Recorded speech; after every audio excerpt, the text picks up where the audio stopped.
विश्वं दर्पणदृश्यमाननगरी तुल्यन्निजान्तर्गतं पश्यन्नात्मनि मायया बहिरिवोद्भूतं यथा निद्रया यस्साक्षात् कुरुते प्रबोधसमये स्वात्मानमेवाद्वयं तस्मै श्रीगुरुमूर्तये नमः इदं श्रीदक्षिणामूर्तये बीजस्यान्तरिवाङ्कुरो जगदिदं प्राङ्निर्विकल्पं पुनः मायाकल्पितदेशकालकलना वैचित्र्यचित्रीकृतं मायावीव विजृम्भयत्यपि महायोगी वयस्वेच्छया तस्मै श्रीगुरुमूर्तये नमः इदं श्रीदक्षिणामूर्तये तस्मै श्रीगुरुमूर्तये नमः इदं श्रीदक्षिणामूर्तये। ॐ सहना भवतु सहनौ भुनक्तु सह वीर्यं करवावहै तेजस्विनावधीतमस्तु मा विद्विषावहै। ॐ शान्तिः शान्तिः शान्तिः। सदाशिवसमारम्भां शङ्कराचार्यमध्यमाम् अस्मदाचार्यपर्यन्तां वन्दे गुरुपरम्पराम्। ॐ 26મો શ્લોક છે. કર્મોપાસ્તિ વિચાર્યેતે અનુષ્ઠેયા વિનિર્ણયાત બહુશાખા વિપ્રકીર્ણમ નિર્ણેતુમ કઃ પ્રભુન્નરઃ.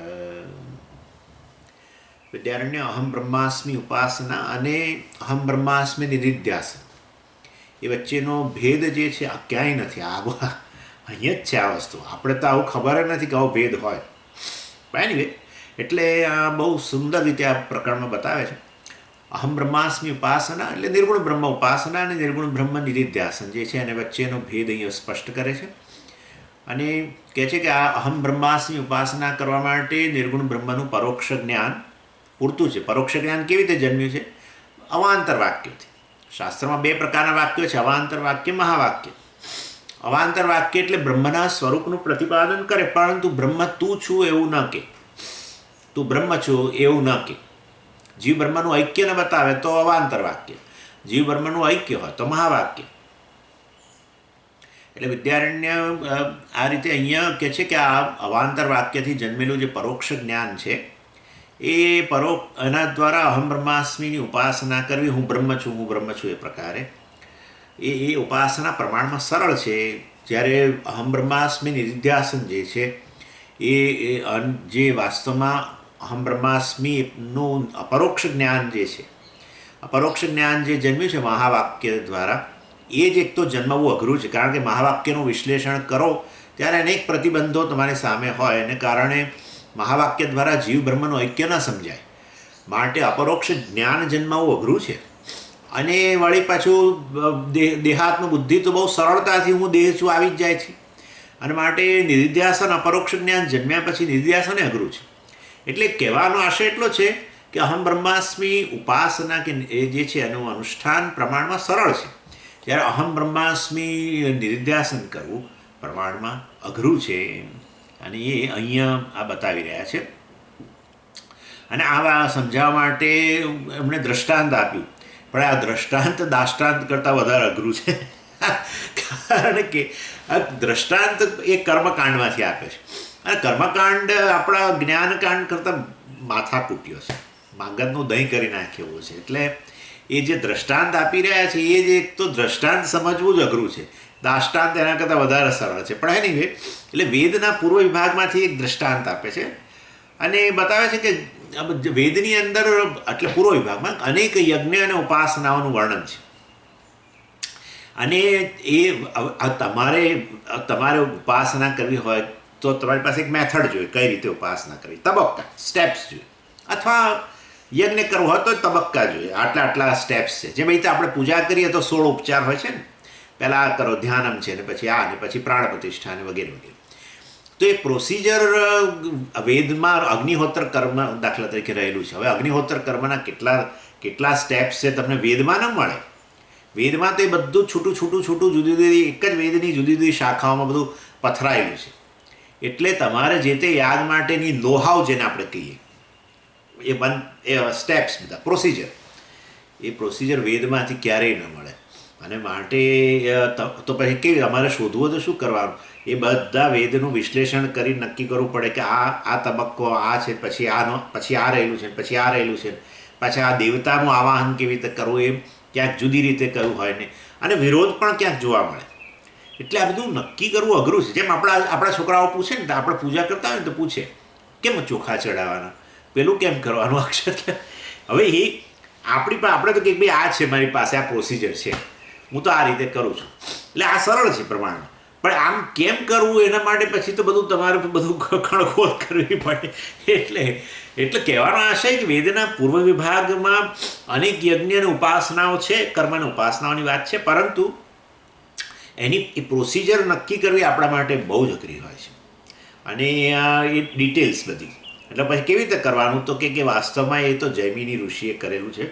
જેમાં અહીંયા વ્યાસાચાર્યજીએ કર્યું છે નક્કી આપણા માટે કે ઉપનિષદમાં બધા વાક્યો વચ્ચે તમને જો વિરોધાભાસ દેખાતો હોય તો મને સોંપો, હું સૂત્રો દ્વારા બધું સ્પષ્ટ કરી આપ્યું એકદમ. બ્રહ્મસૂત્રમાં 555 સૂત્રોની અંદર બધું જ્યાં પણ તમને લાગે કે એમાં વિરોધાભાસ છે એક ઉપનિષદ બીજા ઉપનિષદ વચ્ચે, અથવા એક જ ઉપનિષદની અંદર ક્યારેક વિરોધાભાસ જણાય, બધું સોલ્વ કરી આપ્યું. એવી રીતે પૂર્વ વિભાગમાં જૈમિની ઋષિએ કર્યું. જૈમિની સૂત્રો મીમાંસા સૂત્રો કહેવાય. અને મીમાંસા સૂત્રો આપણા તો 555 છે, ત્યાં 3000 છે. અહીંયા 4 અધ્યાયમાં 555, ત્યાં 12 અધ્યાયમાં 3000 સૂત્રો. પૂર્વ વિભાગ મોટો જ છે ને. અમે વેદાંત કરતા તો વેદનો પૂર્વ વિભાગ મોટો જ છે. અને આમે બધી બહુ ટેકનિકલ વસ્તુઓ છે ઘણી. કેમ આ દેવતાનું આવાહન કરવું ને પછી આ જ રીત અહીંયા આ વાસણ આમ જમણી બાજુ કેમ મૂકવાનું, હજારો વસ્તુઓ છે, ખૂબ બધું. આહુતિમાં આ દ્રવ્ય કેમ વાપરવાનું ને પેલું કેમ ન વપરાય, બધી વસ્તુ. એટલે આ બધામાં કડાકૂટ આપણે ન કરીએ. એટલે જૈમિની ઋષિ પાસે એના સૂત્રો જોઈ અને જૈમિની સૂત્રોનું અધ્યયન કરવું, એની પાછી કોમેન્ટ્રી, સબ કોમેન્ટ્રીને, જેમ આપણે બ્રહ્મસૂત્રમાં રત્નપ્રભા છે, કોમેન્ટ્રી છે, અને આ શાંકર ભાષ્ય. આ બધું તમે ભાષ્ય ને બધું જૈમિની ઋષિના એમાં ભાષ્ય છે. હા, શાબર ભાષ્ય, ત્યાં અહીંયા શાંકર ભાષ્ય, ત્યાં શાબર ભાષ્ય, શબર સ્વામી એમણે રચ્યું.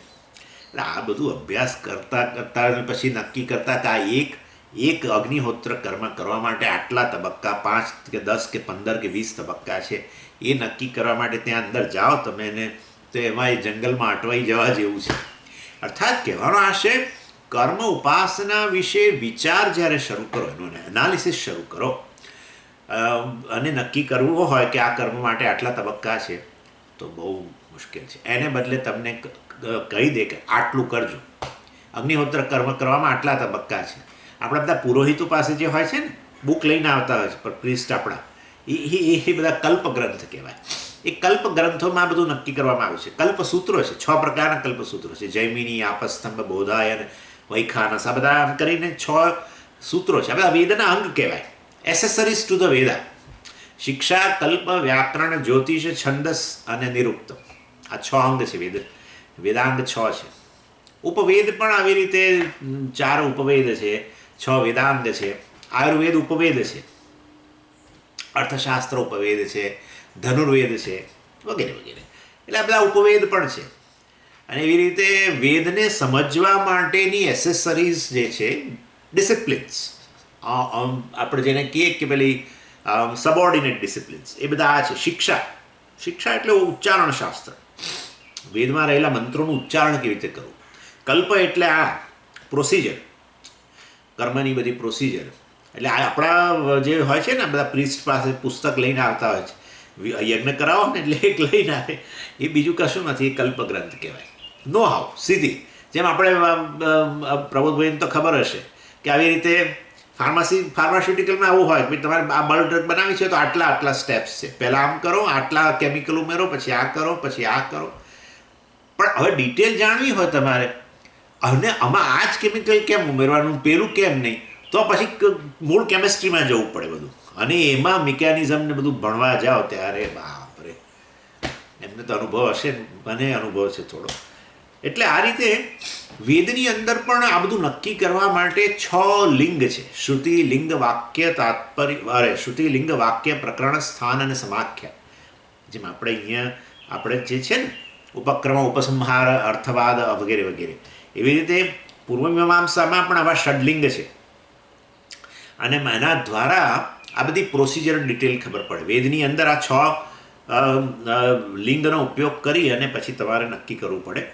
અને બહુ મોટું બિગ ઇન્વેસ્ટિગેશન છે આ તો બધા પેલા વોટરગેટ, સ્પાયગેટ બધા કરતાં મોટું ઇન્વેસ્ટિગેશન છે, હ્યુજ ઇન્વેસ્ટિગેશન. એટલે કર્મનો ઉપાસના વિશેનો વિચાર બહુ જ મોટી વસ્તુ. એવી રીતે અનુષ્ઠાન સરળ છે. એટલે એવી જ રીતે મહાવાક્ય પર વિચાર કરવો બહુ કઠિન છે. એના કરતાં અવાંતર વાક્ય દ્વારા જાણું કે હું બ્રહ્મ છું, સમજાવ્યું નથી, કશું ચિંતા નહીં, હું બ્રહ્મ છું, હું બ્રહ્મ છું, હું બ્રહ્મ છું, અનુષ્ઠાન કર્યા કરો બસ. એટલે એ રીતે અહમ બ્રહ્માસ્મિ ઉપાસના અહમ બ્રહ્માસ્મિ પરોક્ષ જ્ઞાન કરતાં સરળ છે. બસ આટલું એમનું કહેવાનો આશય છે. અને એ કર્મની ઉપાસના વિશેનો વિચાર કરીને પ્રોસિજર ક્યાં આપવામાં આવી છે? મેં કહ્યું પ્રમાણે કલ્પગ્રંથમાં કહેવામાં આપેલી છે બધી. એટલે એ વસ્તુ અહીંયા કહી રહ્યા છે. એનીવે, એટલે જેવી રીતે તમને ખબર હોય તો સંસ્કૃત ગ્રામર જે છે, સંસ્કૃત ગ્રામરમાં આપણી આ કલ્પગ્રંથ જેવા પુસ્તકો, શબ્દમંજરી અને ધાતુરૂપ મંજરી. બસ શબ્દમંજરી એટલે શું? શબ્દોના રૂપ આપી દીધા હોય. રામ શબ્દ છે ભાઈ, 7 વિભક્તિઓ અને 3 એના એક વચન, દ્વિવચન અને બહુવચન. રામ રામો રામઃ, રામમ રામો રામાન, રામેણ રામાભ્યામ રામહિ વગેરે વગેરે. પણ રામનું પ્રથમા વિભક્તિ રામઃ જ કેમ? અથવા દ્વિવચન રામૌ કેમ? તો ભાઈ પાણીની પાસે જાઓ, પાણીની પાસે રામમાંથી રામૌ કેમ બન્યું? હવે સમજી ગયા તમે? એના કરતાં સીધું સરળ શું છે કે ભાઈ આ ગોખી કાઢો લો, તમે પ્રથમા વિભક્તિ એક વચન રામઃ થાય અને દ્વિવચન રામૌ થાય. બસ આ ગોખી કાઢો. પાણીનીમાં જાઓ તમે તો રામમાંથી રામઃ બનાવવા માટે 40 સૂત્રો લગાડવા પડે. તમે 40 સૂત્રો લગાડો ત્યારે. અને આ રીતે એક રૂપને જાણતા જ આપણને તકલીફ પડે. તો એના રામઃના આ 7 વિભક્તિના 21 રૂપો, બરાબર, એક વચન, દ્વિવચન અને બહુવચન, 21 રૂપોની સિદ્ધિ કરો ને ત્યાં સુધી તો આપણી ષષ્ઠબ્દ પૂર્તિ આવી ગઈ હોય. એટલે વાસ્તવમાં અથવા હજુ 20-30 વર્ષ પછી હજુ રામાભ્યામ પર પહોંચ્યા હોઈએ આપણે. ઇન એ સેન્સ કહેવાનો આશય છે કે ડાયરેક્ટ સીધી પ્રોસિજર મળી જાય તો બહુ સારું. આ ધાતુરૂપ મંજરીમાં બધા ક્રિયાપદો, જેમ કે આપણે ગમ ધાતુ છે તો જવું દાખલા તરીકે, બરાબર. તો પછી ગચ્છતિ, ગચ્છતઃ, ગચ્છન્તિ, ગચ્છસી, ગચ્છતઃ, બસ આ તમે કહી દો. બહુ તૃતીય પુરુષ એક વચન શું? તો કે ગચ્છતિ થાય. હા, પ્રથમ પુરુષ એક વચન શું થાય? ગચ્છામી થાય, હું જાઉં છું. એવું જાણવું હોય તો મારે સંસ્કૃતમાં કેવી રીતે મૂકવાનું? ગચ્છામી મૂકવાનું. કેવી રીતે બન્યું? એ ગમ ધાતુમાંથી. પણ કેવી રીતે બન્યું એ કહો. ગમમાંથી ગચ્છામી કેવી રીતે થયું? તો પછી તો ભાઈ હવે આ બધું બાજુએ મૂકીને આવો, અંદર આવો પાણીની.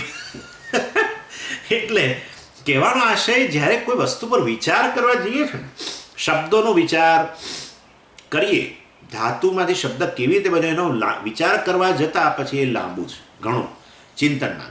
એવી રીતે 2 પ્રકારના વાક્યો છે બે ઉપનિષદમાં. અવાંતર વાક્ય છે અને મહાવાક્ય છે. મહાવાક્ય દ્વારા જીવ બ્રહ્મનું ઐક્ય નક્કી કરવું હોય એટલે વિચાર કરવો પડે, તો અપરોક્ષ જ્ઞાન જન્મે. પરંતુ એ વિચાર કરવો જરા દીર્ઘ વસ્તુ છે. એના કરતાં બ્રહ્મના સ્વરૂપનું વર્ણન કર્યું હોય અને એના દ્વારા તું અહમ બ્રહ્માસ્મિની ઉપાસના કર્યા કર, બસ. વિચારની જરૂર નથી. એટલે કહેવાનો આશય નિર્ગુણ બ્રહ્મની ઉપાસના નિર્ગુણ બ્રહ્મના અપરોક્ષ જ્ઞાન કરતાં સરળ છે, એમ કહેવાનો આશય છે એમનો. એનીવે, એટલે એ આપણે ચર્ચા કરી રહ્યા હતા.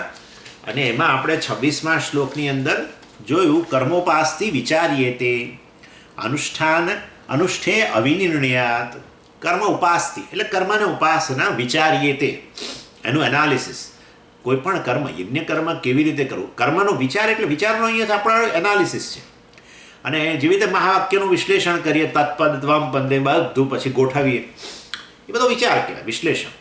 એવી રીતે કર્મ અને ઉપાસના વિશેનું વિશ્લેષણ જો તમે કરવા જાઓ પૂર્વમીમાંસાની અંદર, કે અનુષ્ઠેય અવિનિર્ણયાત, એટલે કારણ કે એ યજ્ઞ કે ઉપાસનાના જે પ્રિન્સિપલ્સ છે એની સમજ નથી, માટે આપણે એના પર વિચાર કરવા જઈએ.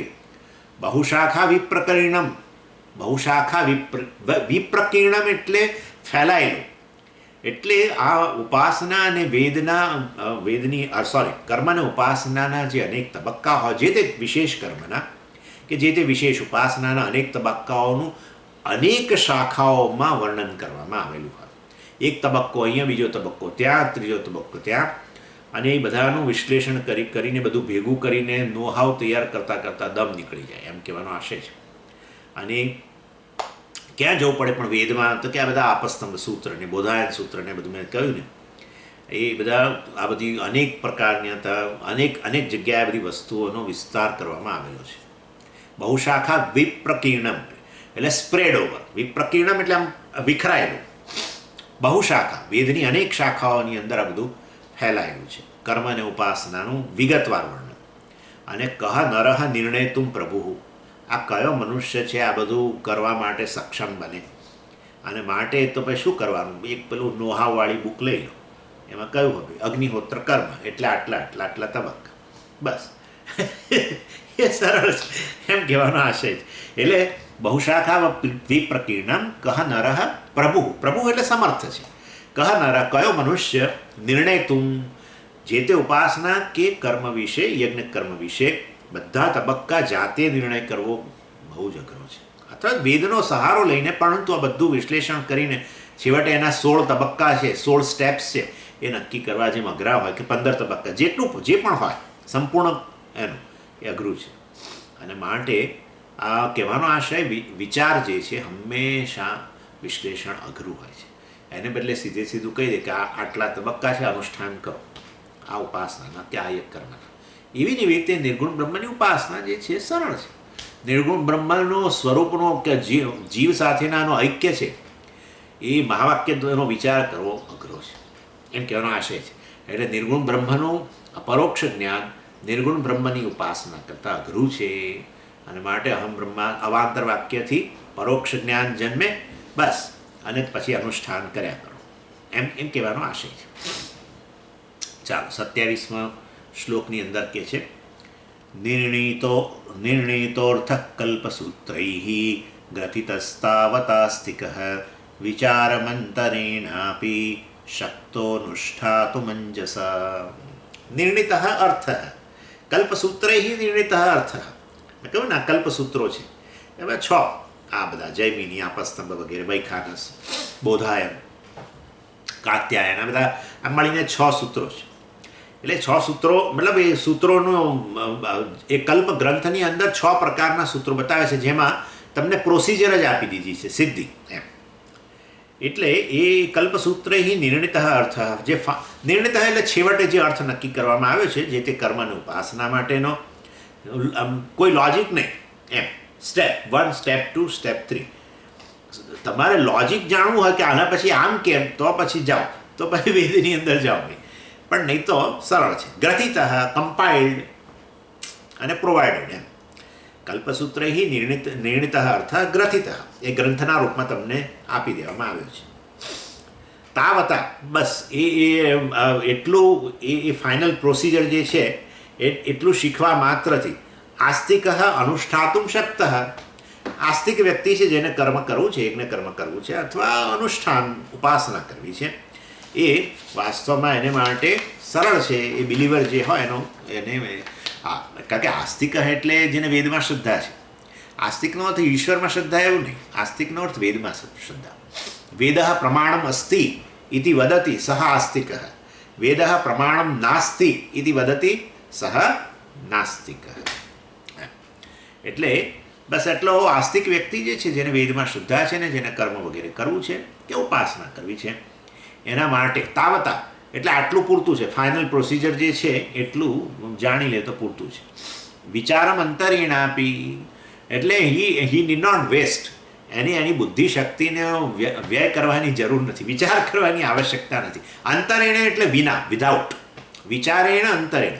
અંતરેણ છે ને તૃતીય વિભક્તિ ગમન કરે, એટલે તૃતીય વિભક્તિ છે. વિચારમ અંતરેણ એટલે વિચાર કર્યા વગર પણ.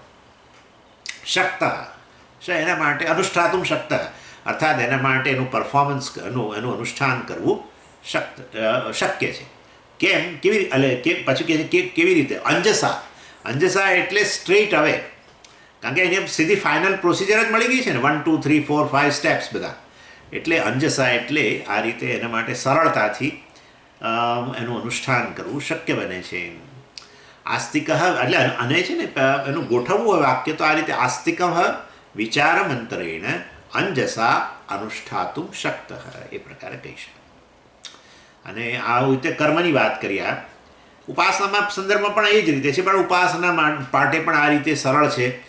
ઉપાસના માટે પણ આવી રીતે નો હાઉ બુક પ્રોસિજર તૈયાર મળે છે. હવે તો જો કે કશું મળતું નથી, પણ ઉપાસના વિશે પણ જાણવું હોય, એના દેવતા વિશે, એના મંત્રો વિશે ને એના ક્રમ વિશે કેવી રીતે કરવું ને બધું, એ વેદ પાસે જાઓ કે જૈમિની ઋષિના સૂત્રો દ્વારા વેદનું તાત્પર્ય નક્કી કરવા જાઓ તો બહુ લાંબુ થઈ જાય છે.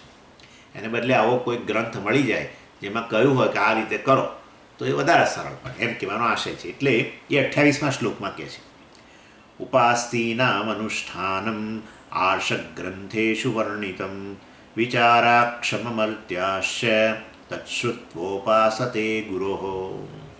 એટલે ઉપાસના માટે પણ કહી રહ્યા છે. હવે તો આ એકે મળતું જ નથી આ કશું. પહેલાં તો કલ્પગ્રંથો મળે છે, યજ્ઞના તો કર્મના તો, કારણ કે તો બધા આપણા બધા પ્રિસ્ટ પાસે હોય છે. એ બધા એનું નામે કંઈક એવું જ છે, સંકલ્પ કે એવું જ કંઈક એનું નામ છે. એટલે બધા અનેક પબ્લિશરોએ બહાર પાડ્યું છે. પણ ઉપાસના કેવી રીતે કરવી? વૈદિક ઉપાસના.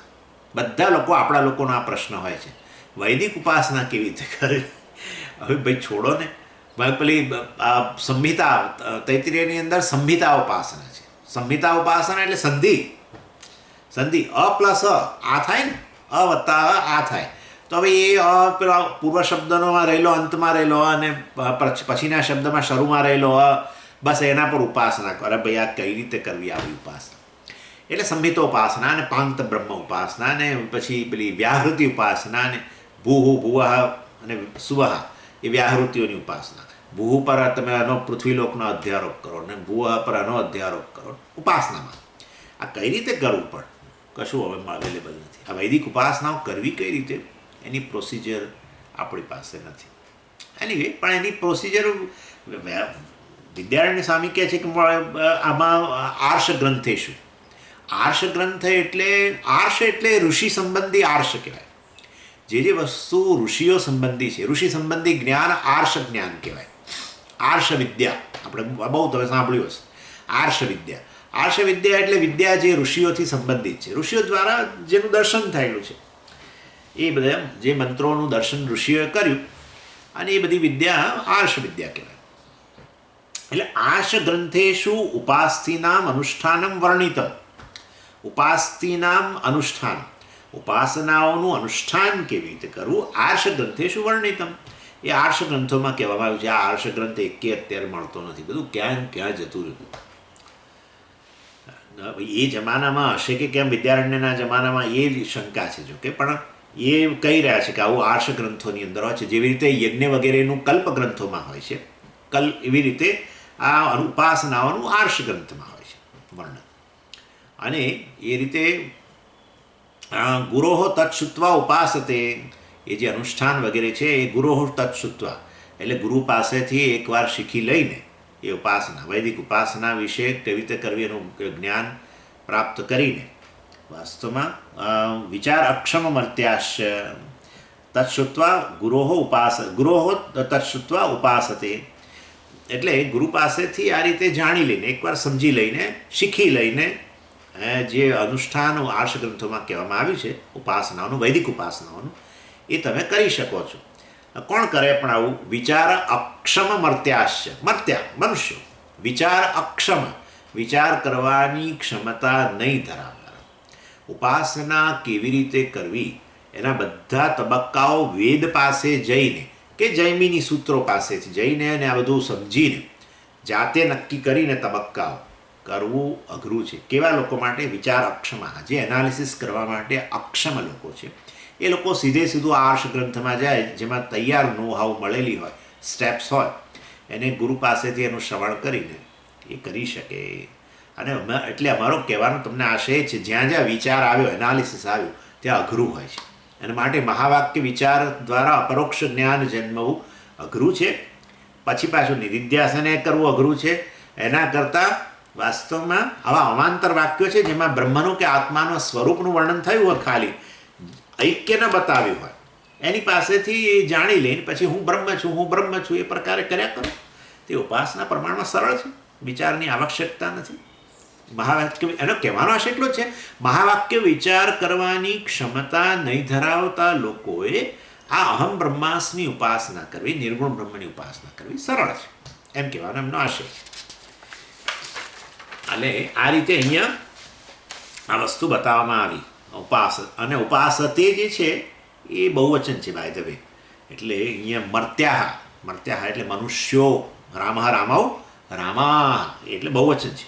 એટલે દેખાય શું ઉપાસતે આપણને લાગે કે આમ એક વચન જેવું, પણ બહુવચન છે. ઉપવત્તા આસ ધાતુમાંથી બને છે. એનો અર્થ થાય આમ તો એવું છે, આસ એટલે બેસવું, ઉપર એટલે સમીપમાં, એટલે સમીપમાં બેસવું.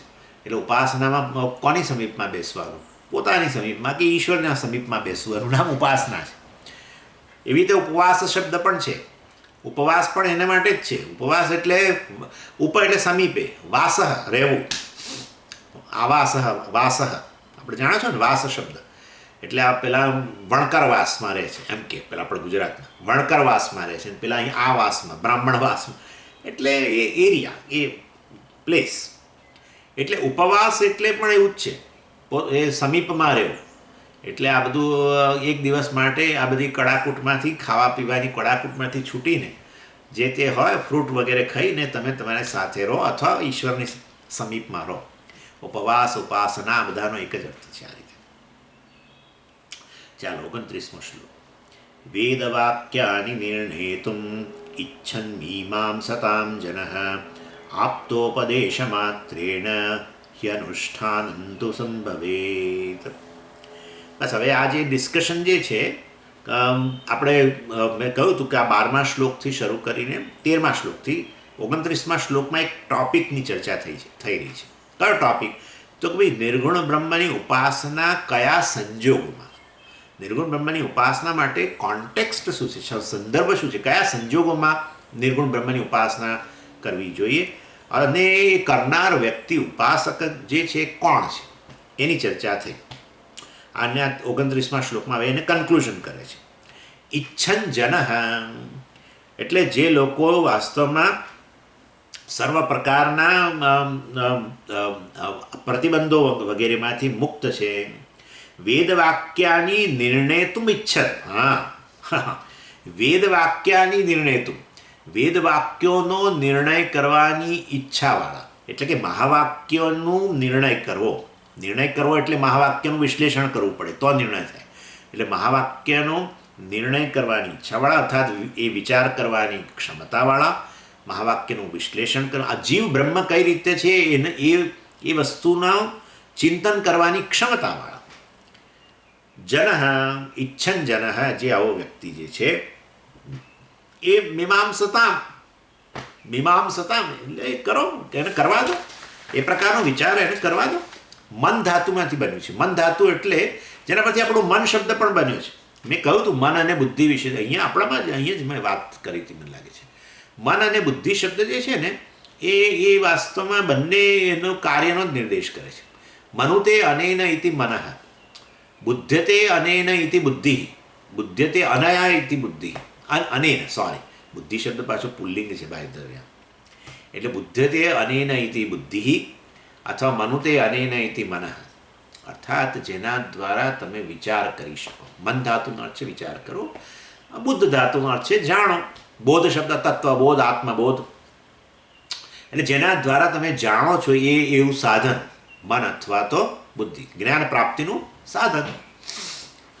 એટલે મીમાંસતામ પણ જે છે એમાં મન ધાતુ છે, અને એ મન ધાતુમાંથી મીમાંસતામ બને છે, અર્થાત વિચાર કરવો.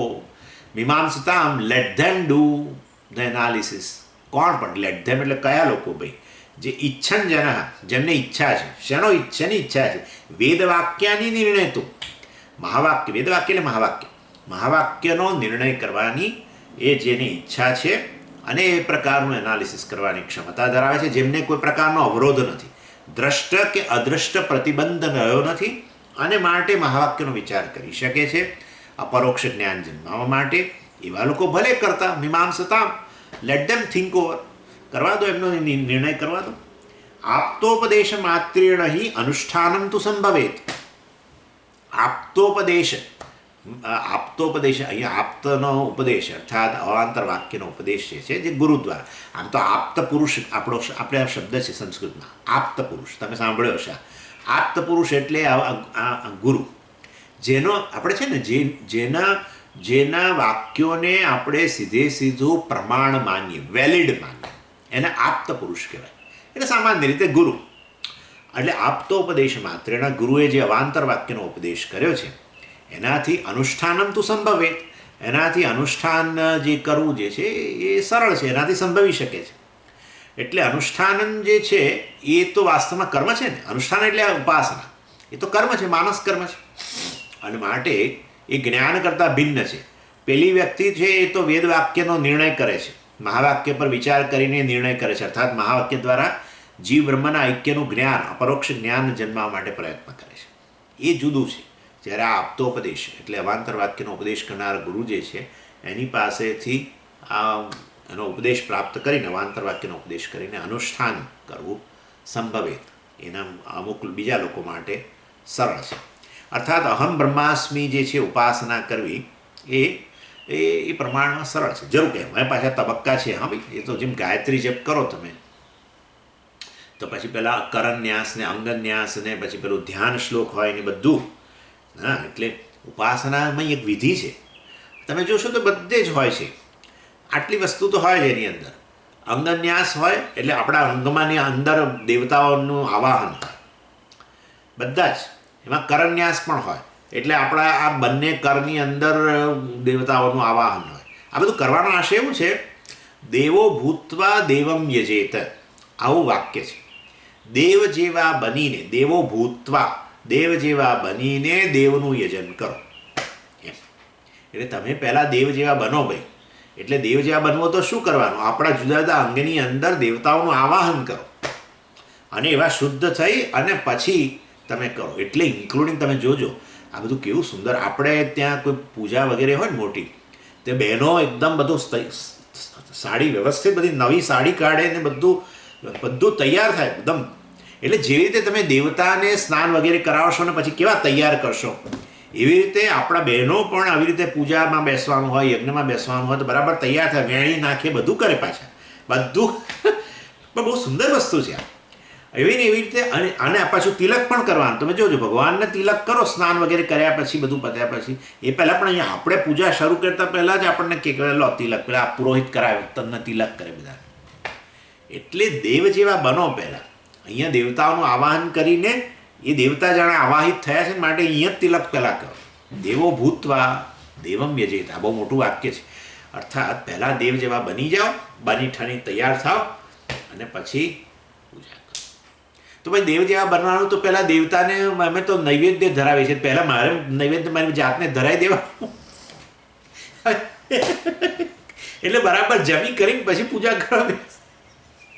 લોકો એક જણે મને આવો પ્રશ્ન, એટલે એમને નૈવેદ્ય ધરાવતા પહેલાં, એમને જમાડતા પહેલાં મારે જમી લેવું જોઈએ ને, એમના જેવા બનવાનું કહો છો. એના ભાઈ જમવાની વાત બાજુ, ખાલી તૈયાર થાવ. એટલે છે ને એનીમાં અંગન્યાસ હોય છે, હૃદયાદિન્યાસ, કરન્યાસ એટલે હાથ વગેરે અને બીજા બધા અંગની અંદર ન્યાસ કરવાનો હોય. અને ધ્યાન શ્લોક હોય, દેવતાનું ધ્યાન હોય. દેવતાના ધ્યાન શ્લોકની અંદર આવું ધ્યાન હોય. મોટે ભાગે ઐક્ય ધ્યાન હોય, મોટે ભાગે જે વિષ્ણુની પૂજા કરવાનું છે, વિષ્ણુ વાસ્તવમાં આત્માનું સ્વરૂપ છે, એ પ્રકારનું ધ્યાન. એટલે અને પછી આ શુક્લાંબરધરમ વિષ્ણુ શશિવર્ણમ ચતુર્ભુજમ તમે જોયું છે ને, શુક્લાંબરધરમ વિષ્ણુ શશિવર્ણ, આ બધું પણ હોય.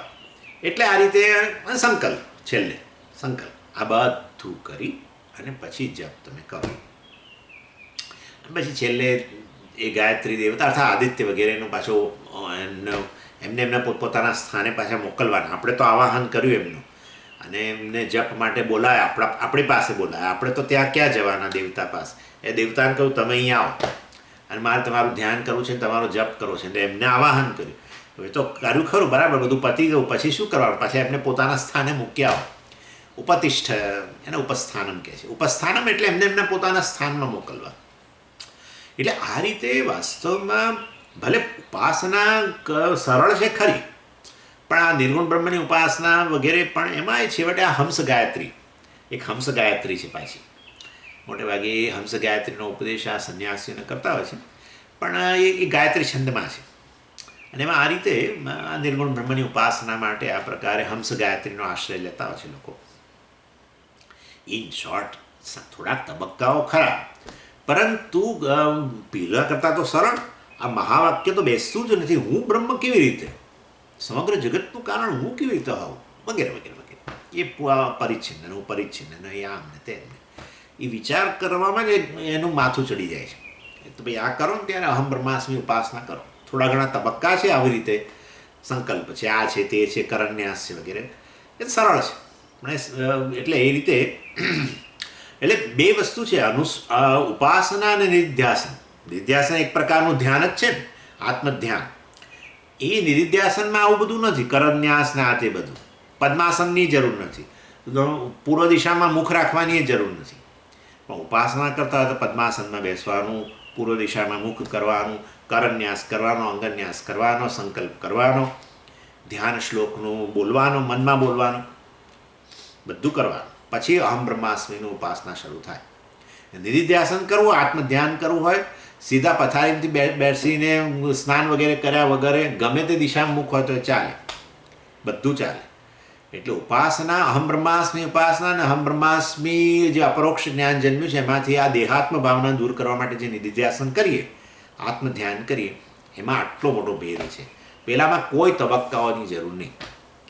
શેમાં? નિધિધ્યાસનમાં. એ કશું આવું બધું કરવાની જરૂર નહીં, સ્નાનની જરૂર નહીં, અને બેસીને તમે આત્મધ્યાન કરી શકો. પહેલાંમાં આ બધાની જરૂર ખરી. તો પછી એના કરતાં એટલે નિધિધ્યાસન સરળ થઈ ગયું. તો પછી અલા ભાઈ, નિધિધ્યાસન સરળ નથી. આ નિધિધ્યાસન કરતાં પહેલાં અપરોક્ષ જ્ઞાન જન્મવું જોઈએ, સ્પષ્ટતા આવવી જોઈએ કે હું બ્રહ્મ છું. એ તો સ્પષ્ટતા આવવી જ જોઈએ. હું મુક્ત જ છું, મારે મોક્ષ મેળવવાનો નથી, હું મુમુક્ષુ છું જ નહીં. આ સ્પષ્ટતા હોવી જરૂરી છે. અને એ કેવી રીતે જન્મે? મહાવાક્યથી જન્મે. તું બ્રહ્મ છું એ પ્રકારનું મહાવાક્ય જે છે, એ મહાવાક્યનું શ્રવણ કરીને જેને અપરોક્ષ જ્ઞાન જન્મ્યું છે કે બ્રહ્મ હું જ છું, એ વ્યક્તિ માટે નિધિધ્યાસન દ્વારા દેહાત્મ ભાવના દૂર કરવી, એ એના માટે એને આવું કશું પછી બીજી પ્રોસિજરની આવશ્યકતા નથી. પણ એ મહાવાક્યથી અપરોક્ષ જ્ઞાન જન્મવું એ પેલું રામમાંથી રામવું બનાવવા જેવી વાત છે. એટલે એના કરતાં ભાઈ હા બ્રહ્માસ્મિની ઉપાસના કરવી સરળ છે, એમ કહેવાનો આશય છે. અને આ બધું આવી બધી વસ્તુઓ અહીંયા ડિસ્કસ કરે છે પંચદશીની અંદર. એનીવે, એટલે અહીંયા કહે છે નિર્ણિત 28મા શ્લોકની અંદર કહ્યું, 29મા શ્લોકમાં વેદ વાક્યાની નિર્ણયતું ઇચ્છન મીમાંસતામ જનઃ આપતોપદેશ માત્રેણ અનુષ્ઠાનમ તો સંભવેત. અનુષ્ઠાન કરવું સરળ છે. અને આ રીતે ઉપાસના અને નિધિધ્યાસન વચ્ચેનો અહીંયા ભેદ સ્પષ્ટ કર્યો. કઈ ઉપાસના? અહમ બ્રહ્માસ્મિ ઉપાસના. નિર્ગુણ બ્રહ્મ ઉપાસના, નિર્ગુણ બ્રહ્મ નિધિધ્યાસન, એની વચ્ચે બહુ ભેદ સ્પષ્ટ કર્યો. અને પછી છેલ્લે આ વિદ્યારણ્ય સ્વામી અહીંયા 29મા શ્લોકમાં એક આ ટોપિક પૂરો કર્યો. 13મા શ્લોકથી શરૂ કરીને 29મા શ્લોકમાં એ ટોપિકમાં બે વસ્તુઓ ચર્ચી એમણે, કે ભાઈ અવાંતર આ વ્યક્તિ જે છે કોણ નિર્ગુણ બ્રહ્મની ઉપાસના કરી શકે, આ એક ટોપિક. અને એમાં બતાવ્યું કે જેણે અવાંતર વાક્યનો વિચાર કરી ચૂકેલો છે અને મહાવાક્ય વિચાર હજુ શરૂ નથી કર્યો, અથવા કર્યો છે પરંતુ એને બેસતું નથી, એ વચ્ચેનો ગાળો જે છે એ દરમિયાન એણે શું કરવું? મહાવાક્યથી એને અપરોક્ષ જ્ઞાન જન્મ્યું નથી, અવાંતર વાક્યથી પરોક્ષ જ્ઞાન જન્મી ગયું છે કે હા બ્રહ્મ મતલબ સત્યમ જ્ઞાનમ અનંતમ સચ્ચિદાનંદ વગેરે વગેરે, અને એ આત્મા છે એવું પણ એને ખબર છે. પણ ખરેખર હજુ હું જ આત્મા છું અને હું બ્રહ્મ છું, માટે હું મુક્ત છું, હું મોક્ષું નથી, મોક્ષ મારું સ્વરૂપ છે, એ વસ્તુ હજુ નથી જન્મી, તો શું કરું? ઉપાસના કરો એમ કહે છે. તો આ વચ્ચેનો ગાળો જે છે, અવાંતર વાક્યથી પરોક્ષ જ્ઞાન જન્મ્યું છે અને મહાવાક્યથી અપરોક્ષ જ્ઞાન નથી જન્મ્યું, એ વચ્ચેના ગાળામાં આ ઉપાસના કરવી જોઈએ. આ એનો કોન્ટેક્સ્ટ છે. આ પહેલો મુદ્દો અહીંયા ચર્ચ્યો 13મા શ્લોકથી 29મા શ્લોક. અને બીજો મુદ્દો એ ચર્ચ્યો કે આ કરનારું કોણ છે, આવી વ્યક્તિ. એટલે આપણે કહ્યું કે ભાઈ જેને જે અદ્રષ્ટ કે અદૃષ્ટ પ્રતિબંધ રહેલા જે છે, જેને કારણે મહાવાક્ય વિચાર નથી કરી શકતો, એ વ્યક્તિ વાસ્તવમાં આ અહમ બ્રહ્માસ્મિ અથવા નિર્ગુણ બ્રહ્મ ઉપાસના કરી શકે છે. બરાબર? એટલે આ રીતે અહીંયા આપણે એક ટૉપિક પૂરો કર્યો. હવે 30મા શ્લોકથી નવો ટૉપિક શરૂ થાય છે અને 52મા શ્લોક સુધી ચાલશે. બીજો ટૉપિક છે. કયો ટૉપિક છે જુઓ, એ પણ પહેલાં શ્લોક વાંચીએ એટલે ખબર પડશે. બ્રહ્મ સાક્ષાત કૃતિસ્ત્વેવં વિચારેણ વિના નૃણામ આપ્તોપદેશ માત્રેણ ન સંભવતિ કુત્રચિત. હવે આ શ્લોકથી શરૂ કરીને વિદ્યારણ્ય સ્વામી અપરોક્ષ જ્ઞાન જન્માવા માટેના સાધનની ચર્ચા કરે છે. પરોક્ષ જ્ઞાન જન્મ્યું હોય અને અપરોક્ષ જ્ઞાન મહાવાક્યથી ન જન્મ્યું હોય તો શું કરવું એ પહેલાં કહી દીધું, ઉપાસના કરો એવું કહ્યું. હવે કે છે અપરોક્ષ જ્ઞાન જે છે એ જન્માવા માટેના જે સાધનો જે છે એની ચર્ચા કરે છે. બહુ સુંદર ચર્ચા છે 30મા શ્લોકથી 52મા શ્લોકમાં. એટલે નિર્ગુણ બ્રહ્મની ઉપાસના જે છે એ તો ભાઈ તમને અપરોક્ષ જ્ઞાન ન જ આપે. નિર્ગુણ બ્રહ્મની ઉપાસના દ્વારા ઉપાસના કરો છો તમે, અને નિર્ગુણ બ્રહ્મની એટલે પરમાત્માની જ ઉપાસના કરો છો તો તમારા પ્રતિબંધ જે છે એ જતો રહેશે. એ પ્રતિબંધ જતાં શું થશે? શું તો મહાવાક્ય હવે તમને બરાબર સમજાશે. મહાવાક્ય પહેલાં નહોતું સમજાતું, એનાથી અપરોક્ષ જ્ઞાન નહોતું જન્મતું. એ પ્રતિબંધ હવે દૂર થઈ જશે ઉપાસના કરવાથી. અને તો હવે અપરોક્ષ જ્ઞાન જન્માવા માટે શું કરવાનું? પણ ચાલો, પ્રતિબંધ તો ગયો અમારે ઉપાસના કરવાથી. અપરોક્ષ જ્ઞાન કેવી રીતે? તો મહાવાક્યનો વિચાર કરવો પડશે. હવે એની ચર્ચા અહીંયા કરે છે. એટલે અપરોક્ષ જ્ઞાનનું સાધન જે મહાવાક્યનો વિચાર છે એ વાસ્તવમાં એ તો જ્ઞાન છે, એ કંઈક ઉપાસના નથી, કર્મ નથી. અને એ વિચાર અપરોક્ષ જ્ઞાન જન્માવા માટે મહાવાક્યનો વિચાર એટલે શું? એટલે કે ભાઈ જો મહાવાક્ય વિચાર એટલે બીજું કશું નહીં, મહાવાક્યનું શ્રવણ અને એ મહાવાક્યનું શ્રવણ કર્યા પછી એના વિશે મનન. આ શ્રવણ અને મનન જે છે મહાવાક્યનું, એને જ વિચાર કહેવામાં આવે છે. Analysis of what? મહાવાક્ય. એટલે વિચારની અંદર શ્રવણ અને મનન રહેલા છે. એટલે કે સ્ટડી અને રીસ્ટડી અને રીસ્ટડી અને રીસ્ટડી. જ્યાં સુધી અપરોક્ષ જ્ઞાન ન જન્મે ત્યાં સુધી મહાવાક્યનું અધ્યયન, શ્રવણ વગેરે કરતા રહો. અને મેં કહ્યું પ્રમાણે મનનની સ્પેશિયલ આવશ્યકતા નથી, જરૂર પડે તો કરો, પણ સામાન્ય રીતે જે ગુરુ પાસેથી તમે સાંભળતા હો એ મહાવાક્યનું શ્રવણ કરતા હો ત્યારે જ મનન પણ જોડે જોડે થતું હોય છે. કારણ કે કેટલાક પૂર્વ પક્ષ ઊભા કરવામાં આવે, એનું નિરાકરણ કરવામાં આવે, ને એવી રીતે આપણા સંશયની નિવૃત્તિ જોડે જોડે થતી જ હોય. માટે શ્રવણ અને મનન મહાવાક્યનું જે કરીએ છીએ એનાથી જ એને જ વિચાર કહેવામાં આવે છે. અને એ મહાવાક્ય વિચારથી જ અપરોક્ષ જ્ઞાન જન્મે છે. અર્થાત અપરોક્ષ જ્ઞાન એટલે શું? કે મને હવે કોઈ શંકા રહી નથી કે હું બ્રહ્મ જ છું. હું બ્રહ્મ છું એ વિશે હવે મને કોઈ શંકા નથી. હું મુક્ત છું, આઈ એમ ફ્રી, હું મુક્ત છું. અર્થાત હું મુમુક્ષુ નથી. મોક્ષ એ કોઈ ભવિષ્યમાં પ્રાપ્ત કરવાનું મારું ધ્યેય નથી. મોક્ષ મારા માટે કોઈ પુરુષાર્થ રહ્યો નથી. હું જ મોક્ષ સ્વરૂપ છું, મુક્ત છું. એ પ્રકારે સ્પષ્ટતા જન્મી જાય એને આપણે કહીએ કે અપરોક્ષ જ્ઞાન જન્મ બ્રહ્મનું, નિર્ગુણ બ્રહ્મનું અપરોક્ષ જ્ઞાન. પણ સમજો કે હું આ મહાવાક્યનું શ્રવણ મનન કરું છું આચાર્ય પાસે જઈને, ઉપનિષદનું શ્રવણ મતલબ કરું છું, અને આવું મને નથી જન્મતું, પણ આવું કન્વિક્શન નથી આવતું મારામાં કે હું મુક્ત છું. મને હજુ એવું જ થયા કરે છે કે મોક્ષ તો ભવિષ્યમાં પ્રાપ્ત થશે, અત્યારે તો હું મુમુક્ષુ છું. આવું થયા કરે છે તો શું કરું? તો પાછા જાઓ, અહમ બ્રહ્માસ્મિની ઉપાસના કરો. મતલબ કોઈ પ્રતિબંધ છે એ તો પછી અહમ બ્રહ્માસ્મિની ઉપાસના કરો. વેદ આ અવાંતર વાક્યથી જ્ઞાન જે પરોક્ષ જ્ઞાન જન્મ્યું છે કે બ્રહ્મ મુક્ત છે, આત્મા મુક્ત છે, પણ મને હજુ એવું નથી થતું કે હું મુક્ત છું. આત્મા જે બ્રહ્મ છે એ મુક્ત છે, પણ એવું મને નથી થતું. તો કંઈ હું બ્રહ્મ છું એવી ઉપાસના કરો.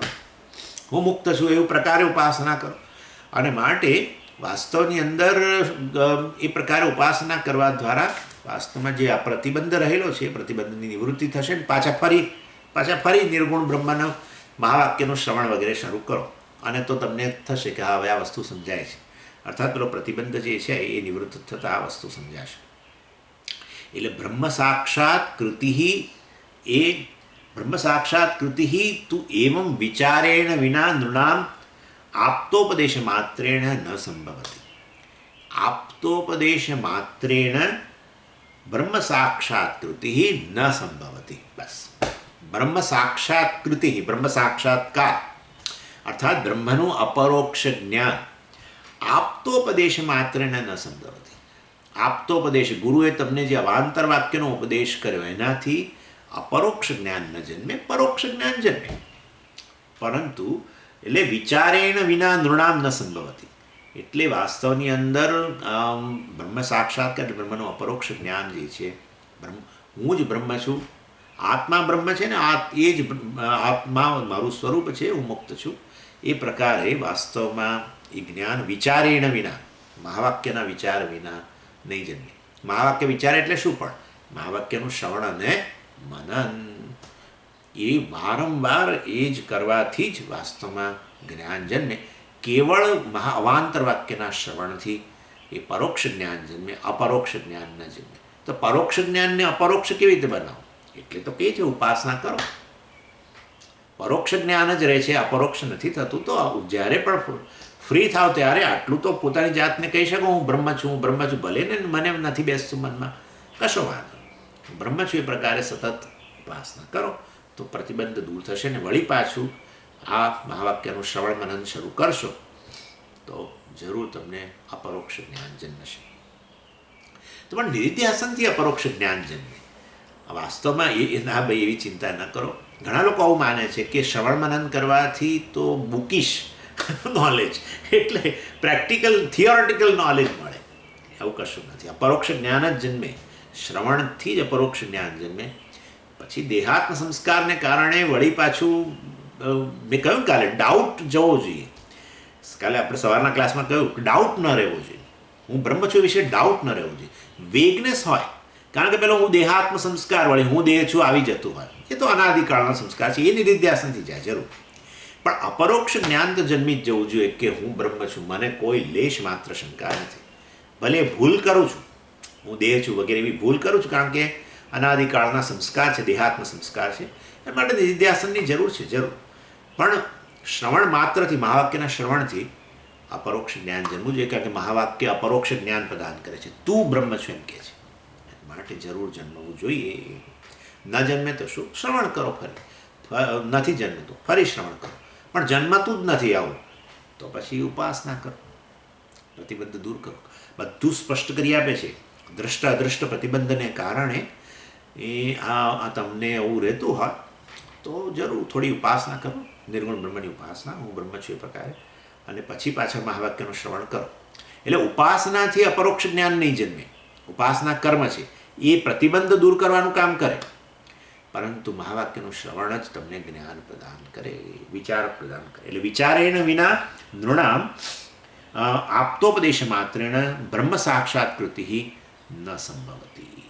કુત્રચિત ન સંભવતી, કુત્રચિત ક્યારેય નહીં ઉત્પન્ન નહીં થાય બ્રહ્મ સાક્ષાત્કાર કે બ્રહ્મનું અપરોક્ષ જ્ઞાન. વિચારેણ વિના, મહાવાક્યોના વિચાર વગર નહીં ઉત્પન્ન થાય. કેવળ આપ્તોપદેશ એટલે કેવળ અવાંતર વાક્યના શ્રવણ કરવાથી ન જન્મે. અને માટે કન્ટિન્યુ કરો આમ રિપીટેડલી એમ. ચાલો 31મો શ્લોક. પરોક્ષ જ્ઞાનમ અશ્રદ્ધા પ્રતિબધ્નાતિ નેતરત અવિચારો પરોક્ષસ્ય જ્ઞાનસ્ય પ્રતિબંધક. હવે બે પ્રકારના પ્રતિબંધની અહીંયા વાત કરે છે. જે વાસ્તવમાં એક પરોક્ષ જ્ઞાનમાં પ્રતિબંધ જો હોય તો એ પ્રતિબંધ નિવૃત્તિ કેવી રીતે કરવી એની વાત કરે છે. અને અપરોક્ષ જ્ઞાનની અંદર પ્રતિબંધ રહેલો હોય તો એ પ્રતિબંધની વાત કરે છે. એટલે અવાંતર વાક્યના શ્રવણથી પરોક્ષ જ્ઞાન પણ ન જન્મતું હોય અને મહાવાક્યના શ્રવણથી અપરોક્ષ જ્ઞાન ન જન્મતું હોય, તો બંનેમાં કયો પ્રતિબંધ છે એ બતાવે છે, બંને પ્રકારના પ્રતિબંધ. એટલે અને આ વસ્તુ આપણે જોઈ શકીએ છીએ કે આ બધા જ આપણે સ્ટુડન્ટ્સ, વેદાંતના બધા જ સ્ટુડન્ટ્સ એક જ ક્લાસમાં બેઠેલા હોય, એક જ ગુરુ પાસે શ્રવણ કરી રહ્યા હોય અને એક જ ટેક્સ્ટ ચાલી રહી હોય, અને છતાંય જાણે કે કેટલીક વ્યક્તિઓને આ વસ્તુ મહાવાક્યનું શ્રવણ ચાલી રહ્યું હોય તો કેટલીક વ્યક્તિઓને વસ્તુ સ્પષ્ટ થઈ જાય છે અને કેટલીક વ્યક્તિઓને સ્પષ્ટ થતું નથી. એટલે એનો અર્થ એવો થયો કે ગુરુનો કે શાસ્ત્રનો કે કંઈ દોષ નથી, કારણ કે એક જ ગુરુ બધાને ભણાવે છે, એક જ ટેક્સ્ટ જ ચાલી રહી છે. એટલે શાસ્ત્ર કે ગુરુનો દોષ નથી. દોષ કે પ્રતિબંધ વ્યક્તિનામાં પોતાનામાં હોય છે, એ વસ્તુ જાણે કે છે. એટલે કહેવાનો આશય છે અશ્રદ્ધા પરોક્ષ જ્ઞાનમ પ્રતિબદ્ધાતી. હા, એટલે શાસ્ત્ર વિશે વાસ્તવમાં તમને કંઈક શંકા હોય તો એ શાસ્ત્ર ઉપનિષદ પરોક્ષ જ્ઞાન પણ આપી શકતી નથી. કયો પ્રતિબંધ? અશ્રદ્ધા. એટલે અશ્રદ્ધા એટલે શું ભાઈ? એટલે વેદ જે છે એ વાસ્તવમાં વેદ પ્રમાણ વિશે તમને શ્રદ્ધા ન હોય, એટલે આવું આપણને થતું હોય કે બરાબર છે, બ્રહ્મની વાત શાસ્ત્ર તો કરે છે, પણ આ બ્રહ્મ આટલું અનંત બ્રહ્મ હોય તો આપણા સાયન્ટિસ્ટો તો એને they should come across sometime, they should stumble upon Brahma someday. આવું તો થાય આપણને. એટલે વૈજ્ઞાનિકો તો પછી આ બ્રહ્મને કેમ નથી, જો આટલું એમના પાસે સોફિસ્ટિકેટેડ સાધનો છે અને તમે કહો છો નિત્ય છે, બ્રહ્મને અનંત છે, અને આપણા જગતનું વિશ્લેષણ કરે છે આ બધા વૈજ્ઞાનિકો અને જગતનું સત્ય પામવાનો પ્રયત્ન કરે છે. તમે કહો છો જગતનું સત્ય બ્રહ્મ છે, અધિષ્ઠાન બ્રહ્મ છે, પ્રત્યેક વસ્તુનું મૂળ છેવટે બ્રહ્મ છે. તો આપણા વૈજ્ઞાનિકો વિશ્લેષણ કરે તો ક્યારેક તો બ્રહ્મનો એમને સામનો કરવાનો આવી જાય ને, હા કે આ બ્રહ્મ છે અહીંયા, એવું તો એમને કેમ નથી થતું? એટલે વેદ કહે છે બરાબર છે, પણ વૈજ્ઞાનિકો શોધી કાઢે જ ને. આ અશ્રદ્ધા કહેવાય, આનું નામ અશ્રદ્ધા. વેદ પ્રમાણ, વેદ સ્વતંત્ર પ્રમાણ છે, વેલિડ પ્રમાણ છે, અને માટે અન્ય પ્રમાણો દ્વારા એની વેલિડિટી માટે કોઈ એની જરૂર નથી. અને આ વસ્તુ માટે બહુ સરસ રીતે કહેવાય છે, જેવી રીતે તમે આંખ તમને જે જ્ઞાન પ્રદાન કરે છે, ત્યારે એ જ્ઞાન પ્રદાન કરેલા જ્ઞાનને તમે બીજા કોઈ પ્રમાણથી જે જ્ઞાન જન્મે એના દ્વારા વેરીફાઈ કરતા નથી. આંખથી જન્મેલા રૂપના જ્ઞાનને તમે કાન દ્વારા પ્રમાણિત કરવાનો જરૂર જોતા નથી. જે જન્મે છે આંખથી એને તમે વેલિડ માની જ લો છો, ગણી જ લો છો. એવી રીતે આત્મ વિષયક જ્ઞાન જે છે એ વેદ પ્રમાણ દ્વારા નક્કી થાય છે. એમાં સાયન્સનો બિચારાનો સ્કોપ જ નથી. આંખથી જન્મેલા રૂપના જ્ઞાનમાં એને વેરીફાઈ કરવા માટે, એને પ્રમાણભૂત કરવા માટે બિચારા કાનનો કોઈ આવશ્યકતા નથી ને કાન કરી પણ ન શકે. કાન શબ્દ વિષય જ્ઞાન પ્રદાન કરે, રૂપનું જ્ઞાન ન પ્રદાન કરી શકે.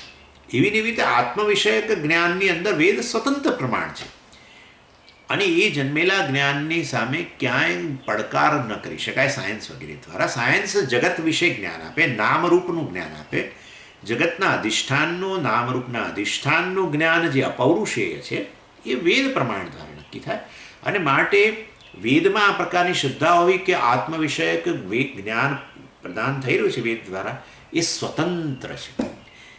આંખથી જન્મેલા જ્ઞાનને અન્ય સાધનો દ્વારા ચકાસવાની જેમ જરૂર નથી, એવી ને એવી રીતે. અને આપણે ચકાસતા નથી, કોઈ દિવસ આવો આપણને હજુ સુધી થયું નથી કે આંખે તો બરાબર છે, આ રંગ બતાવ્યો, ગુલાબી રંગ બતાવ્યો, પણ કાનથી વેરીફાઈ કરું ગુલાબી છે કે નહીં. આવું થતું નથી. એવી રીતે વેદ માટે જ્યારે તમને આવું થઈ જાય, જેવી ઇન્દ્રિયોમાં તમને શ્રદ્ધા છે, કેવી શ્રદ્ધા છે કે સાઉન્ડ મતલબ આ જ પ્રમાણ, રૂપ એટલે આ જ પ્રમાણ, ટેસ્ટ એટલે આ જ પ્રમાણ, બીજું પછી બીજા કોઈ સાધનની જરૂર નથી. એવી રીતે આત્મજ્ઞાન માટે પણ વેદ જ પ્રાઇમરી સોર્સ છે, જ્ઞાન જાણવા માટે, આત્માને જાણવા માટે. વેદ જે બતાવે છે એ ફેક્ટ જ છે.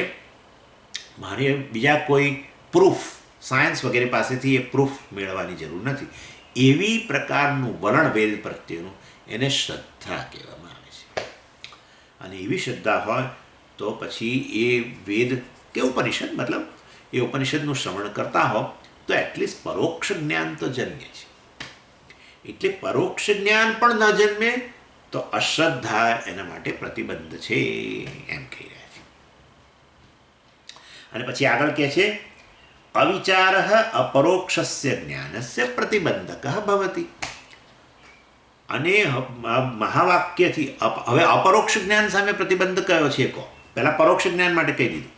અપરોક્ષસ્ય જ્ઞાનસ્ય, આત્મા જે અપરોક્ષ છે, અપરોક્ષ એટલે શું? કોઈ પણ જ્ઞાનના સાધનો વગર જ જે તમે જાણી શકો એને અપરોક્ષ કહેવાય. એટલે ઇન્દ્રિયોને હું છું, હું ચેતન છું એટલું જાણવા માટે મારે ન તો ઇન્દ્રિયોની જરૂર છે, ન મને મનની જરૂર છે, કે બીજા કોઈ પ્રમાણોની મને આવશ્યકતા નથી. ઇવન વેદની પણ જરૂર નથી. હું ચેતન છું કે હું છું આટલું મારા અસ્તિત્વ માટે મારે કોઈ જ્ઞાનના સાધનની જરૂર નથી. હું ચેતન છું એવું જાણવા માટે પણ મારે કોઈ જ્ઞાનના સાધનની જરૂર નથી. અને માટે એને અપરોક્ષ કહેવાય. પ્રત્યક્ષ કોને કહેવાય? જેને જ્યારે ઇન્દ્રિયો દ્વારા જે કોઈ વસ્તુની સિદ્ધિ થતી હોય એને એ વસ્તુને આપણે પ્રત્યક્ષ કહીએ. અને અંતઃકરણ દ્વારા જે વસ્તુની સિદ્ધિ થતી હોય એને પરોક્ષ કહીએ. ઇન્દ્રિયોથી સિદ્ધ નથી થતી પણ અંતઃકરણ દ્વારા. એટલે જેમ કે તમે કશાકનું અનુમાન કરો, બરાબર છે ને? હવે દાખલા તરીકે તમે અનુમાન કરો કે આ દૂર પહાડ ઉપર આગ લાગી છે, તો ઇન્દ્રિયથી તો નથી જોઈ શકતા, પહાડ બહુ દૂર છે, પણ પેલો ધુમાડા દ્વારા તમને ધુમાડો પ્રત્યક્ષ છે, નીકળી રહ્યો છે, પણ ત્યાં અગ્નિ છે એ તમે પ્રત્યક્ષ નથી. તો પછી અગ્નિનું પરોક્ષ જ્ઞાન કેવી રીતે જન્મે છે? પ્રત્યક્ષ નથી જન્મતું. તો કે પેલો ધુમાડો જોઈએ છે એના દ્વારા મનની અંદર અમે અનુમાન કર્યું કે ધુમાડો અને અગ્નિ જોડે જાય છે, અને માટે જો ધુમાડો હોય તો ત્યાં અગ્નિ હોવો જોઈએ. માટે અગ્નિનું પરોક્ષ જ્ઞાનમાં ઇન્દ્રિયની આવશ્યકતા ના રહી, કેવળ મનની જરૂર પડી. એટલે પરોક્ષ જ્ઞાન માટેનું સાધન શું? કેવળ અંતઃકરણ. પ્રત્યક્ષ જ્ઞાનનું સાધન શું? ઇન્દ્રિય. અપરોક્ષ જ્ઞાનનું સાધન શું? પ્રમાણ શું? કશું જ નહીં. ન ઇન્દ્રિયોની જરૂર અને કે ન મનની જરૂર. અને એ બંને વગર, અર્થાત જ્ઞાનના કોઈ સાધનોની આવશ્યકતા વગર જ જેનું જ્ઞાન સતત થઈ રહ્યું છે, જેનું અસ્તિત્વ સતત સિદ્ધ થઈ રહ્યું છે, એવી વસ્તુ અપરોક્ષ કહેવાય. બરાબર છે? અને એ કોણ? હું. કારણ કે મારાથી અન્ય હોય કશું. જગતનું કોઈ પણ વસ્તુનું જ્ઞાન પરોક્ષ હોઈ શકે અથવા તો પ્રત્યક્ષ હોઈ શકે. મારાથી અન્યનું જ્ઞાન જે છે એ ક્યાં પરોક્ષ હોય, ક્યાં પ્રત્યક્ષ હોય, ક્યાં ઇન્દ્રિયો દ્વારા જાણું, ક્યાં પરોક્ષ જાણું. તો પછી અપરોક્ષ વસ્તુ શું હોય? હું જ હોઉં. બે જ વસ્તુ છે, ક્યાં હું ક્યાં જગત. જગતનું જ્ઞાન તો ક્યાં તો પરોક્ષ હોય, ક્યાં તો પ્રત્યક્ષ હોય, ક્યાં ઇન્દ્રિયનો ઉપયોગ કરવો પડે, ક્યાં મનનો ઉપયોગ કરવો પડે. પરંતુ ઓબ્જેક્ટ નહીં, પરંતુ સબ્જેક્ટ આત્મા જે છે એવો છે જે પરોક્ષ પણ નથી, પ્રત્યક્ષ પણ નથી. જે પરોક્ષ ન હોય, પ્રત્યક્ષ ન હોય એવી વસ્તુ અપરોક્ષ કહેવાય. આમ આવી રીતે શરૂઆત કરે. જે પ્રત્યક્ષ નથી એ પરોક્ષ છે, પણ જે પ્રત્યક્ષ નથી ને પરોક્ષ નથી એ શું છે? અપરોક્ષ છે. એમ કે ખ્યાલ આવી ગયો તમને? એટલે અપરોક્ષ એટલે હું જ. અને હુંનું જ્ઞાન જે છે એ શેના દ્વારા થાય છે? ભાઈ હુંનું જ્ઞાન હુંને જ થાય છે. I am evident to myself. I know myself. My existence is proved by myself. બરાબર છે ને? I am self existent, self evident. એને અપરોક્ષ કહેવાય. એટલે એવું અપરોક્ષસ્ય આત્મનઃ જ્ઞાનસ્ય, આવા અપરોક્ષ આત્માનું જ્ઞાન. તો પછી આમાં ક્યાં તમને હવે જ્ઞાનની ક્યાં જરૂર છે? તમે કહ્યું તો ખરું કે હું મારી જાતને જાણું છું. હા ભાઈ, પરંતુ હું બ્રહ્મ છું એ નથી ખબર. હું ચેતન છું ખબર છે, પણ હું તો સમગ્ર જગતનું અધિષ્ઠાન છું, પૂર્ણ છું, અનંત છું, ના એ નથી ખબર. બસ એટલા માટે જરૂર છે, બાકી શાસ્ત્રની આવશ્યકતા નથી. એટલે વેદાંત પ્રમાણ જે છે આવી અપરોક્ષ વસ્તુ જે છે એને એ બ્રહ્મ છે, સમગ્ર જગતનું કારણ છે, પૂર્ણ છે, અનંત છે વગેરે, એ જ્ઞાન પ્રદાન કરે છે. એની સામે પ્રતિબંધ શું છે? અવિચાર, મહાવાક્યનો વિચાર ન કરવાની ક્ષમતા, મહાવાક્યનો વિચાર કરવાની ક્ષમતા ન હોવી, ઇન શોર્ટ, એ પ્રતિબંધ છે. એટલે પ્રતિબદ્ધાતી ન ઇતરત, પહેલામાં કહ્યું પરોક્ષ જ્ઞાન અશ્રદ્ધા પ્રતિબદ્ધાતી ન ઇતરત, પરોક્ષ જ્ઞાન સામેની નો પ્રતિબંધ વાસ્તવમાં અશ્રદ્ધા છે, વેદમાં રહેલી અશ્રદ્ધા છે વેદ પ્રત્યેની, ન ઇતરત, બીજો કોઈ નહીં. જ્યારે અવિચાર, મહાવાક્યનો વિચાર નહીં કરવાની ક્ષમતા, એ વાસ્તવમાં અપરોક્ષ જ્ઞાન સામેની, આત્માના અપરોક્ષ જ્ઞાન સામેનો પ્રતિબંધ છે. માટે પરોક્ષ જ્ઞાનનો પ્રતિબંધ અશ્રદ્ધા, અપરોક્ષ જ્ઞાનનો પ્રતિબંધ મહાવાક્યનો વિચાર નહીં કરવાની ક્ષમતા. કેમ નથી? કોઈ પ્રતિબંધ છે? અહીંયા કોઈ પ્રતિબંધ છે? દ્રષ્ટ અદૃષ્ટ પ્રતિબંધ છે. માટે તમને કહું ઉપાસના કરો કે જેથી આ પ્રતિબંધ દૂર થાય અને તમે મહાવાક્યનું શ્રવણ કરીને આ ઐક્ય જ્ઞાન પ્રાપ્ત કરવાનું, અપરોક્ષ જ્ઞાન પ્રાપ્ત કરવાનું સામર્થ્ય આવે. એની અને પછી 32મા શ્લોક જે છે એની અંદર આપણે એક સેજ જોઈ લઈએ. વિચાર્યાપ્યાપરોક્ષેણ બ્રહ્માત્માનં ન વેત્તિ ચેત अपरोक्षावसानत्वात् ભૂયો ભૂયો વિચારયેત. વાહ, કેટલું સુંદર કહે છે. આપણે બધા લોકો વિચારા બહુ નિરાશ થઈ જતા હોય છે. થોડા વર્ષો શું છે ને, બહુ ઉત્સાહ હોય, આ ઉપનિષદ પેલું ઉપનિષદ આમ તેમ, પછી એકવાર બધું શ્રવણ થાય ને પછી થોડો આમ ઉત્સાહ થોડો ઠંડો થાય. કારણ કે પેલું લાગ્યું કે અપરોક્ષ જ્ઞાન જન્મ્યું નથી એટલે આમ થોડોક ઠંડો થાય. એટલે કહે છે ભૂયો ભૂયો વિચારયેત, ભૂય વિચારયેત, ભૂય એટલે વારંવાર, વિચારયેત, મહાવાક્યનો વિચાર કરો. વિચાર એટલે શું? મહાવાક્યનું શ્રવણ અને મનન વારંવાર કર્યા જ કરો એમ કે છે. એટલે થાકો નહીં. એટલે પૌનઃ પુણ્યેને શ્રવણમ કુર્યાત, આ બહુ જાણીતી ઉક્તિ છે. પૌનઃ પુણ્યેને શ્રવણમ કુર્યાત, પુનઃ પુનઃ, વારંવાર આ મહાવાક્યનું શ્રવણ અને મનન, અર્થાત ઉપનિષદનું શ્રવણ અને મનન કર્યા જ કરો.